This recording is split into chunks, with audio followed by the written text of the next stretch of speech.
प्यारे बच्चों, आपका स्वागत है आपके YouTube channel the knowledge plaza में। तो मैं हूं सौरभ और आज से मैं आपकी बॉटनी और जूलॉजी की क्लासेस लूँगा। जैसा अमन सर ने आपको बताया होगा, आपको अमन सर ने कुछ एक लेक्चर आप लोग के लिए होंगे। तो आज मैं आपको एक लेक्चर दूंगा जिसमें आज मैं कोशिका के अंग के बारे में आज वीडियो बना रहा हूँ इसमें। अगर आप इस चैनल पे पहली बार आप इस वीडियो को देख रहे हैं तो चैनल को सब्सक्राइब कर लीजिए, लाइक कर लीजिए और बेल आइकन को प्रेस कर लीजिएगा कि जैसे हम लोग भी कोई वीडियो अपलोड करें आपको तुरंत नोटिफिकेशन मिले और अप टू डेट इस चैनल से आप ज़रूर रहिएगा। क्योंकि अब यूपी कैडेट का एंट्रेंस एग्ज़ाम की डेट अनाउंस फॉर्म हम फिलअप हो रहे हैं, तो मे बी एग्ज़ाम बहुत जल्दी हो, अब डेट भी उसका अनाउंस हो गया होगा। तो आप फटाफट प्रिपरेशन करिए और फिर हम लोग क्रैश कोर्स भी अभी सब स्टार्ट कर ही रहे हैं और मे बी आपके सब क्लास अच्छे चल ही रहे होंगे। और अगर कोई भी प्रॉब्लम होती है तो आप हम लोग को यूट्यूब कमेंट बॉक्स में बताइएगा, तो उसको हम लोग फिर कुछ अगर प्रॉब्लम होती है तो उसको सॉल्व करने की कोशिश करेंगे। तो समय का वेस्ट ना करते हुए चलिए आज आपका कोशिका के अंग के बारे में पढ़ते हैं। याद रखिएगा कि जो ये प्लास्टिड, इनको हम लोग कभी कभी फोटोसिंथेटिकल ऑर्गेनेलिज भी कहते हैं। ओके, सो लवक क्या होता है प्लास्टिड? थोड़ा अगर आप लोग को कहीं भी हिंदी में अगर कहीं प्रॉब्लम होगी, क्योंकि मैं हिंदी थोड़ा मुझे प्रॉब्लम होती है, तो आप थोड़ा सा उसे इग्नोर करिएगा क्योंकि हिंदी में थोड़ा मेरे को प्रॉब्लम हो जाती है कभी। तो लवक प्लास्टिड, इसकी खोज हैकल ने आर्कण के पौधे में की थी। ऑर्किड के पौधे में की। इसकी खोज हैकल ने ऑर्किड के पौधे में की। ये याद रखिएगा कि पहले साइंटिस्ट का नाम बहुत इंपॉर्टेंट है। किसी भी कंपटीशन एग्जाम में साइंटिस्ट का नाम ज़रूर पूछा जाता है। तो आप प्लास्टिड की खोज हैकल ने ऑर्किड के पौधे में की थी। ये केवल पौधे की कोशिका में पाई जाती है। याद रखिएगा, ये पौधे की कोशिका में सिर्फ प्लास्टिड पाया जाता है। ये सिर्फ पौधे की कोशिका में पाया जाता है। लवक 3 प्रकार के होते हैं: chloroplast, chromoplast and leucoplast. Chloroplast को हम हरित लवक कहते हैं, क्रोमोप्लास्ट को वर्णिक लवक कहते हैं और अवर्णिक लवक को हम ल्यूकोप्लास्ट कहते हैं। ओके, सो तो इसको 1 सेकेंड, तो ये हो गया आपका। तो हम पहले आते हैं क्रोमोप्लास्ट। क्लोरोप्लास्ट क्या होते हैं? क्लोरोप्लास्ट की खोज सिम्पर नाम ने दिया था नाम सिम्पर ने दिया था। क्लोरोप्लास्ट की जो खोज और नाम सिम्पर ने दिया था। इसमें क्लोरोफिल पाया जाता है जिसके कारण ये हरा होता है। तो याद रखिएगा, क्लोरोप्लास्ट में क्लोरोफिल पाया जाता है। ये क्वेश्चन बहुत सीधे आता है एग्ज़ाम में कि प्लांट के जो लीफेज होते हैं उनका रंग ग्रीन क्यों होता है? तो सीधे आप मार के आएगा ड्यू टू क्लोरोफिल। ओके, आप पेन कॉपी लेके मेरे क्लास में ज़रूर बैठिएगा। जो भी इंपॉर्टेंट पॉइंट है वो दोबारा नहीं बताए जाएंगे, तो आप उसको अपने कॉपी में नोट डाउन करिएगा। सब चीज़ पढ़ने की ज़रूरत नहीं है, कुछ स्मार्ट स्टडी भी करना ज़रूरी होता है। तो क्लोरोप्लास्ट में क्लोरोफिल होता है जिसके कारण पत्तियों का रंग हरा होता है। तो अब ये क्या, और इसे अब देखिए, इसे कोशिका की रसोई घर के ही नाम से भी जाना जाता है। क्लोरोप्लास्ट को हम रसोई घर के भी नाम से जाना जाता है क्योंकि यहाँ पे सब जितनी फूड सिंथेसिस की क्रिया होती है सब यहीं की जाती है, क्योंकि इसमें फोटोसिंथेसिस क्रिया होती है। ओके, और फोटोसिंथेसिस क्या आप लोग जानते हैं? फोटोसिंथेसिस के लिए एनर्जी चाहती है, मतलब फोटॉन्स चाहता है।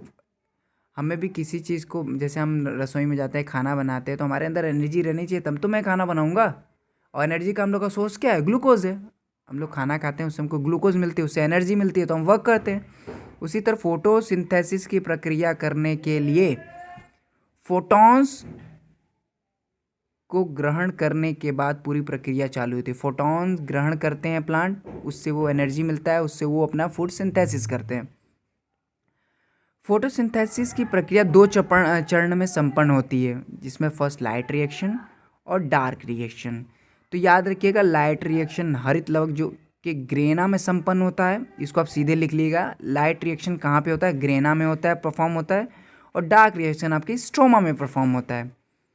ये आपको जब आप क्लोरोप्लास्ट का स्ट्रक्चर देखेंगे ना, तब आपको समझ में आएगा कि ग्रेना और स्ट्रोमा क्या होता है। एक जो ग्रेना क्या होता है, ग्रेना एक जैसे सिंगल जो एक कॉइन लाइक स्ट्रक्चर होता है उसे मैं ग्रेना कहता हूँ।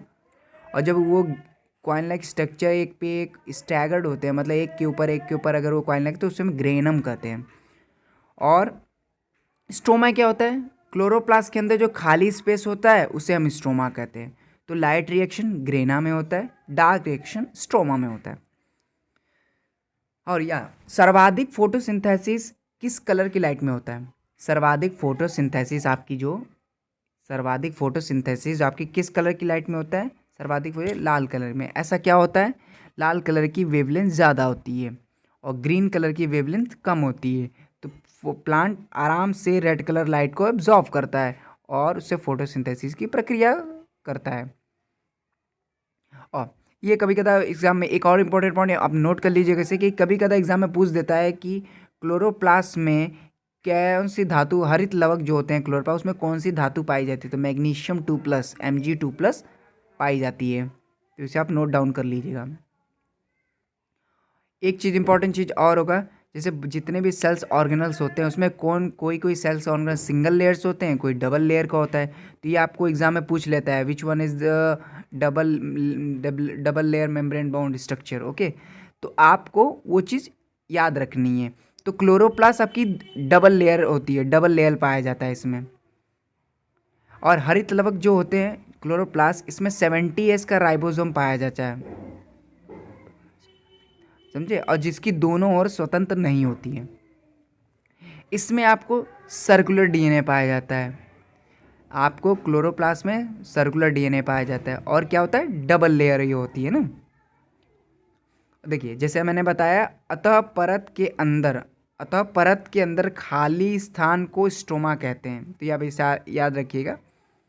बस आपको यही पूछेगा कि कौन लाइट रिएक्शन कहाँ परफॉर्म होती है, डार्क रिएक्शन कहाँ परफॉर्म होती है। ये एक चार्ट है, chlorophyll, quantasome, thylakoid, granum, chloroplast, plant cell. आप इस फ्लो को याद रखिएगा, ये जो फ्लो चार्ट है इस टाइप का, इसको याद रखिएगा। एक क्वांटासोम में कितने होते हैं, 230 क्लोरोफिल्स एटम होते हैं। सिंपली इसको याद रखिएगा, एक क्वांटासोम में 230 क्लोरोफिल एटम होते हैं। अब चलिए हम दूसरे आते हैं, क्रोमोप्लास्ट क्या होता है। क्रोमा मतलब होता है कलर और प्लास्ट मतलब होता है मीन्स फॉर्म। वर्णिक लवक मतलब क्रोमा मीन्स कलर और फॉर्म मीन्स प्लास्ट। फॉर्म को, प्लास्ट को फॉर्म कहते हैं। वह लवक जिसमें वर्णिक पिगमेंट पाया जाता है उसे हम लोग क्रोमोप्लास्ट कहते हैं। मतलब ऐसा लवक जिसमें पिगमेंट पाया जाता है। पिगमेंट क्या, ऐसा पिगमेंट जो कलर रिस्पॉन्सिबल होता है। हर के कलर में पिगमेंट होगा तभी कलर के लिए वो रिस्पॉन्सिबल होगा, तभी वो कलर निकाल सकता है, समझे। सो सभी फलों, जितने भी फल होते हैं तथा, ये इंपॉर्टेंट पॉइंट इसे नोट करिएगा, सभी फल तथा पुष्पों में ये पाया जाता है। क्रोमोप्लास्ट आ जाता है। क्रोमोप्लास्ट कहाँ पाया जाता है, सभी फल तथा पुष्पों में पाया जाता है। इसका फंक्शन क्या होता है, अट्रैक्शन का कार्य करता है। आप जानते हैं कि पॉलिनेशन एक ऐसी प्रक्रिया है जिससे जो कोई एजेंट होता है वो पॉलन ग्रेन ब्रिंग करता है स्टिग्मा पर। तो इसके लिए फ्लावर में कोई अट्रैक्शन का केंद्र होना चाहिए। तो फ्लावर में जो पत्तियां होती हैं वो केंद्र का अट्रैक्शन होती हैं, जो और नेक्टर्स होते हैं, ये एजेंट्स को अट्रैक्ट करते हैं कि आप मतलब आइए मेरे ऊपर बैठिए। तो क्या कहता है, जैसे कोई एजेंट है, अब जैसे बम्बल बीज एजेंट होती है, बहुत अच्छी पॉलिनेटर मानी जाती हैं इनको। ये प्लांट पे आती हैं, उसका नेक्टर सक करती हैं, तो इनके क्या होते हैं, पॉलन बास्केट में पॉलन लग जाते हैं। अब जैसे किसी अनदर प्लांट पे गई या सेम प्लांट पे गई तो स्टिग्मा पे पॉलन गिरा, फर्टिलाइजेशन वहाँ से चालू हो जाएगा। ओके, तो ऐसे होता है। यह परागण में सहायता करता है, जैसा अभी मैंने बताया। तो अब तीसरा क्या है आपका, ल्यूकोप्लास्ट है, अवर्णिक लवक। ये ऐसा लिक्विड जिसमें कोई भी पिगमेंट नहीं पाया जाता है और जनरली ये स्टोरेज का काम करता है। ओके, और ये जनरली तनों और जड़ों में पाया जाता है। ओके, ये फूड मटेरियल को स्टोर करने का कार्य करता है ल्यूकोप्लास्ट। इसमें भी 3 होते हैं, एमाइलोप्लास्ट, इलियोप्लास्ट एंड प्रोटीनोप्लास्ट। एमाइलोप्लास्ट क्या करता है, कार्बोहाइड्रेट स्टार्च को स्टोर करने का काम करता है। सीधे इसको रट लीजिए, इसे ही पूछने आएगा। Which one of the following are responsible for storing of carbohydrate starch. तो ये आपको सीधे पूछा जाएगा। तो एमाइलोप्लास्ट ऐसा है जो कार्बोहाइड्रेट स्टोर्स को स्टोर करता है। इलियोप्लास्ट हुआ है जो ऑयल्स और फैट को स्टोर करता है। और प्रोटीनोप्लास्ट, ये नाम से समझ में आ रहा है, प्रोटीन को स्टोर करता है। अब याद कैसे करेंगे, मेन दिक्कत याद करने वाली आती है। तो एमाइलो मतलब होता है कार्बोहाइड्रेट, फैट्स, नहीं कार्बोहाइड्रेट, स्टार्च। तो एमाइलो का मतलब ये होता है स्टार्च, कार्बोहाइड्रेट। तो ये आपको एमाइलो मतलब स्टार्च, कार्बोहाइड्रेट भी याद रखें। अब ऑयल्स की बात आई है, तो नाम से ही पता चला है इलियोप्लास्ट, इलियो, ऑयल के आगे ई लगा दीजिए, इलियोप्लास्ट कर दीजिए उसे, इओलियोप्लास्ट। तो इससे आपको समझ में आएगा इलियोप्लास्ट है तो मतलब ऑयल्स और फैट को स्टोर करेगा। और प्रोटीनोप्लास्ट से नाम से समझ में आ रहा है प्रोटीन स्टोर करेगा। पोटैटो को, जो पोटैटो होता है उसे हम स्टोलेन भी कहते हैं। ये एक तना का वाक़या, मतलब एक स्टेम मॉडिफिकेशन है, ये स्टेम मॉडिफिकेशन है। और इसमें भी कार्बोहाइड्रेट स्टोर करने का कारक होता है ये कार्बोहाइड्रेट। स्वीट पोटैटो क्या है, एक जड़ का मॉडिफिकेशन है, ये रूट मॉडिफिकेशन है। ये भी कार्बोहाइड्रेट स्टोर करने का कार्य करता है। नोट करिएगा, जितने भी दलहनीय फसल होती हैं वो प्रोटीन स्टोर रखती हैं, सभी तलनीय फसल जो होती हैं वो फैट ऑयल स्टोर रखती हैं। ये पॉइंट आप वीडियो पॉज करके दोनों को नोट कर लीजिएगा। अब आते हैं हम राइबोसोम। राइबोसोम क्या होता है, इसकी खोज फेलाडे ने 1955 में की थी। राइबोसोम की खोज पूछ देता है, राइबोसोम की खोज किसने की, तो फेलाडे ने की, 1955 में की थी। यह दो प्रकार का होता है, 80S और 70S। ओके, मैं आपको अभी ये वीडियो जब मैं बना लूँगा, जब मैं अपलोड कर दूँगा, तो मैं आपकी एक नेक्स्ट क्लास लूँगा, उसमें मैं आपको एक चार्ट प्रोवाइड करूँगी। या तो मैं आप टेलीग्राम पे आपको जो नॉलेज प्लाजा का जो टेलीग्राम है उस पर मैं एक आपको चार्ट प्रोवाइड करूँगा। उस चार्ट को आप ज़रूर रख लीजिएगा। उसमें पूरे साइंटिस्ट के नाम दिए हैं, कौन किसके लिए डिस्कवरी के लिए रिस्पॉन्सिबल है, कौन क्या डिस्कवर किया है ना। तो उस आपको रख लेंगे तो आपका मतलब क्वेश्चन, एक दो क्वेश्चन उससे ज़रूर आते हैं, तो वो 2-3 क्वेश्चन आपके वहाँ से फिक्स हो जाएंगे आप करके। तो राइबोसोम दो प्रकार के होते हैं, एक 70S राइबोसोम होता है, एक 80S राइबोसोम होता है। 80S राइबोसोम यूकैरियोटिक सेल्स में पाया जाता है और 80S की दो इकाइयाँ होती हैं, 60S प्लस 40S। अब बहुत बार पूछ लेता है 60 के बगल में जो S है इसका मतलब क्या होता है, तो 60 के बगल में जो S है उसे हम S को सैडबर्ग कोफिशिएंट कहते हैं। ज़्यादा जानने की ज़रूरत नहीं, बस नाम याद रखिए, S को हम सैडबर्ग कोफिशिएंट कहते हैं, सैडबर्ग कोफिशिएंट। ओके, 80S की दो इकाई, जो 80S की दो इकाई होती है 60 और 40, किस धातु के द्वारा जुड़ी होती है, मैग्नीशियम धातु के द्वारा जुड़ी होती है, लिख लीजिए इसे। 70S राइबोसोम प्रोकैरियोटिक सेल्स में पाए जाते हैं, जितने प्रिमिटिव सेल्स हैं उसमें पाए जाते हैं, माइटोकॉन्ड्रियाज में पाए जाते हैं, न्यूक्लियस में पाए जाते हैं और क्लोरोप्लास्ट में पाए जाते हैं। 70S की भी दो इकाई होती हैं, 50S और 30S। 70S की भी दो इकाइयाँ होती हैं, 50S और 30S। ये भी मैग्नीशियम धातु के द्वारा जुड़ी होती हैं। कंपोजिशन ऑफ राइबोसोम, राइबोसोम का जो कंपोजिशन होता है उसमें 60% राइबोसोम का कंपोजिशन RNA से मिलके बना होता है, 40% प्रोटीन से मिलके बना होता है। याद रखिएगा, जितने भी प्रोटीन सिंथेसिस, इसको राइबोसोम को प्रोटीन सिंथेसिस की फैक्ट्री भी कहा जाता है, क्योंकि जितने भी प्रोटीन का संश्लेषण करता है ये पूरा राइबोसोम ही करता है। राइबोसोम एक उत्पादक केंद्र से हुआ है, राइबोसोम का उत्पादक केंद्र से राइबोसोम की फॉर्मेशन हुआ है। याद रखिएगा, राइबोसोम का फॉर्मेशन उत्पादक केंद्र से हुआ है, केंद्रक से हुआ है। जब याद रखिएगा इंपॉर्टेंट बात, जब मैग्नीशियम धातु की अधिकता हो जाती है तो एक राइबोसोम दूसरे राइबोसोम से जुड़ जाता है, उसको क्या कहते हैं, डाइमर राइबोसोम कहते हैं। ये पूरी PDF आपकी एक एक पॉइंट, एक एक क्रूशियल पॉइंट को, मतलब एक एक पॉइंट जिससे एग्जाम में पूछा जाता है उसको बनाए। तो बहुत इंपॉर्टेंट PDF है, बहुत इंपॉर्टेंट पॉइंट है, सब नोट डाउन करिएगा और इसको दोबारा दोबारा पढ़ते जाइएगा। यह कोशिका का सबसे छोटा अंगक होता है। याद रखिएगा, दो चीज़ बात होती है, क्लोरोप्लास्ट कोशिका का सबसे बड़ा अंगक होता है और राइबोसोम कोशिका का सबसे छोटा अंगक होता है। माइटोकॉन्ड्रिया, आज मैं आपको माइटोकॉन्ड्रिया तक पढ़ाऊंगा, थोड़ा सी टाइम की शॉर्टेज है आज। माइटोकॉन्ड्रिया और रेस्ट ऑफ जितने बचे हैं तब तक आप इसको तैयार करिएगा। मैं इससे आपको नेक्स्ट क्लास में जब होऊंगा तो क्वेश्चन पूछूंगा, इससे क्वेश्चन मैं दूंगा आपको, तब तक अभी मैं इसको कंप्लीट करा देता हूँ। माइटोकॉन्ड्रिया को हम बायोप्लास्ट भी कहते हैं, कॉन्ड्रियोसोम भी कहते हैं, power of the house of the cell. तो दो इंपॉर्टेंट जो इसके हैं कॉन्ड्रियोसोम और power of the cell, exam में बहुत ज़्यादा मोस्ट पूछे जाते हैं। याद तीनों रखिएगा, पर कॉन्ड्रियोसोम पावर ऑफ द सेल ज़रूर याद रखिएगा। इसकी खोज कॉलिकर ने की थी। इसका नाम सी बैंडा ने दिया था, याद रखिएगा, इसको नोट डाउन कर लीजिएगा। इसको खोजा कौन था? कॉलिकर ने खोजा था।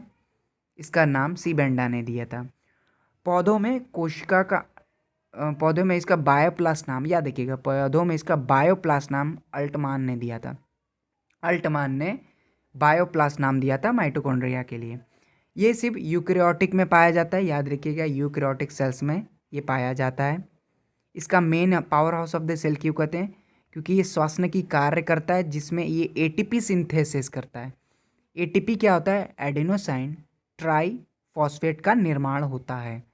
ये एटीपी बनाने के लिए रिस्पॉन्सिबल होता है, एनर्जी के लिए। एक एटीपी अगर से कितना कैलोरी एनर्जी मिलता है? 7 to 9 कैलोरीज एनर्जी प्राप्त होता है। एक एटीपी से 7 to 9 कैलोरी एनर्जी प्राप्त होता है। प्रोकैरियोटिक सेल में ये एब्सेंट होता है। प्रोकैरियोटिक सेल में माइटोकॉन्ड्रिया की जगह श्वसन की प्रक्रिया कोई और करता है, उसका नाम है मीजोजोम। बहुत इंपॉर्टेंट क्वेश्चन, नोट डाउन।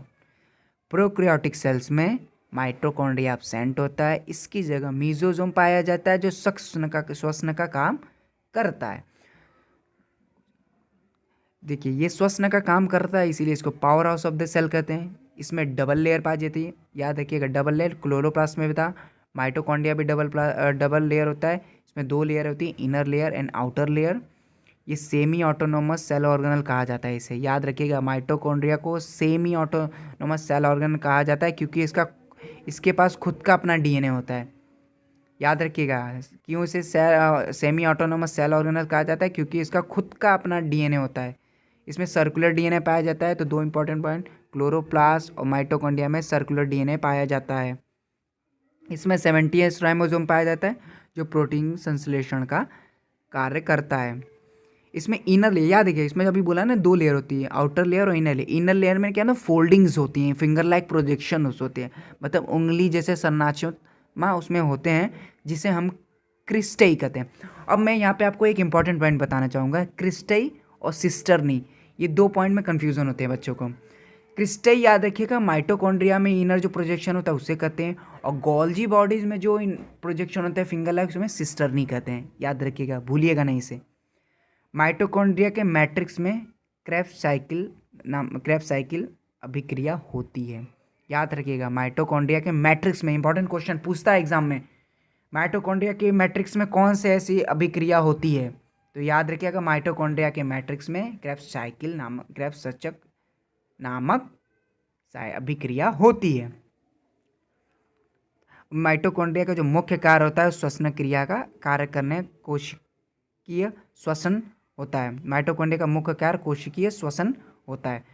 तो आपको मैं अब न्यूक्लियस में नेक्स्ट क्लास से पढ़ाऊँगा। तो इतना आप अभी मैंने जितना पढ़ा है उससे बहुत इंपॉर्टेंट है, इससे बहुत सारे क्वेश्चन आते हैं, 5 से 6 क्वेश्चन इससे फिक्स से आएगा ज़रूर। तो इससे पढ़िए, वीडियो को पॉज करिए, दोबारा देखिए, बार बार देखिए, कोई प्रॉब्लम हो मुझसे फिर से पूछिए, मैं दोबारा बताऊँगा, मैं डांटूंगा नहीं, दोबारा बताऊँगा। तो आप इसको दोबारा देखते रहिए, और मैं नेक्स्ट क्लास आपकी बाद में लूँगा, एक दिन के गैप पे थोड़ा लूँगा, थोड़ा समय की शॉर्टेज है। तो आप अपनी पढ़ाई अच्छे से करते रहिए, कोई भी प्रॉब्लम होगा मैं आपके साथ हमेशा हूँ। और इस बार मेरे बच्चे, मेरे भाई, जो भी हो, आप लोग को इस बार सेलेक्ट होना है, यूपी कैडेट में रैंक अच्छी लानी है, ICR BHU क्रैक करना है। कुछ भी प्रॉब्लम हो, कहीं भी प्रॉब्लम हो, तुरंत हमें कॉल करिए, कॉल तो नहीं, आप हमने कमेंट बॉक्स में कमेंट करिए, कॉल करने के तो प्रॉब्लम हो जाएगी। आप कमेंट बॉक्स में कमेंट करिए, और कुछ भी होता है तो हमें पूछिए। और तो आपको मिलते हैं हम नेक्स्ट वीडियो में, तब तक के लिए बाय बाय।